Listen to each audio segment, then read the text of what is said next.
Hi all, welcome to crick arena. Champions ട്രോഫിക്കുള്ള squad ഇപ്പോൾ India പ്രഖ്യാപിച്ചു കഴിഞ്ഞു.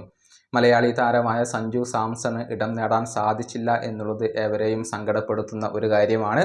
അതുപോലെ തന്നെ മുഹമ്മദ് സിറാജിന് ഇടം ലഭിച്ചിട്ടില്ല എന്നത് ഏവരെയും അത്ഭുതപ്പെടുത്തിയ കാര്യമാണ്. ഇന്ത്യൻ ടീമിലെ സ്ഥിര സാന്നിധ്യമാണ് സിറാജ്. പക്ഷേ അദ്ദേഹത്തെ ഒഴിവാക്കാൻ ഇപ്പോൾ ടീം തീരുമാനിക്കുകയായിരുന്നു. വിജയ് ഹസാരെ ട്രോഫിയിൽ ഗംഭീര പ്രകടനം നടത്തിയ കരുൺ നായർക്കും അവസരം ലഭിച്ചിട്ടില്ല എന്നത് എടുത്തു പറയേണ്ട ഒരു കാര്യമാണ്.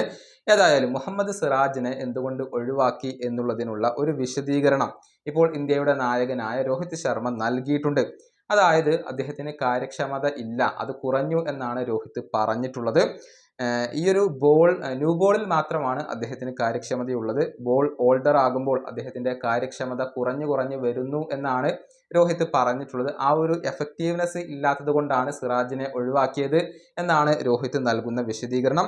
അതുപോലെ തന്നെ എടുത്തു പറയേണ്ട ഒരു കാര്യം യശസ്വി ജയ്സ്വാളെ ടീമിൽ ഉൾപ്പെടുത്തിയിരിക്കുന്നു എന്നുള്ളതാണ്.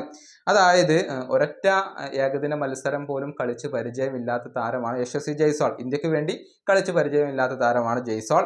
അദ്ദേഹത്തെ ഉൾപ്പെടുത്തിയതിനുള്ള ഒരു വിശദീകരണം ഇപ്പോൾ രോഹിത് നൽകിയിട്ടുണ്ട്. അതിങ്ങനെയാണ്: സമീപകാലത്ത് യശസ്വി ജയ്സ്വാൾ നടത്തിയ പ്രകടനം, അതിൻ്റെ അടിസ്ഥാനത്തിലാണ് അദ്ദേഹത്തെ ടീമിൽ ഉൾപ്പെടുത്തിയിട്ടുള്ളത്.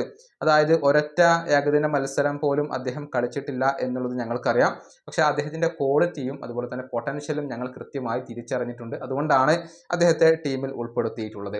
ഇതാണ് രോഹിത് നൽകുന്ന ഒരു വിശദീകരണം. ഏതായാലും ഈ ടീം സെലക്ഷനെ കുറിച്ചുള്ള വ്യത്യസ്തമായ അഭിപ്രായങ്ങൾ ആരാധകർക്കിടയിൽ ഉയരുന്നുണ്ട്. പക്ഷേ മലയാളി താരമായ സഞ്ജു സാംസൺ ഇല്ലാത്തത് മലയാളി ക്രിക്കറ്റ് പ്രേമികൾക്ക് വളരെയധികം സങ്കടം നൽകുന്ന ഒരു കാര്യമാണ്. വിജയ് ഹസാരെ ട്രോഫിയിൽ അദ്ദേഹം കളിക്കാത്തത് തീർച്ചയായും സഞ്ജുവിന് തിരിച്ചടിയായി എന്ന് വേണം വിലയിരുത്താൻ.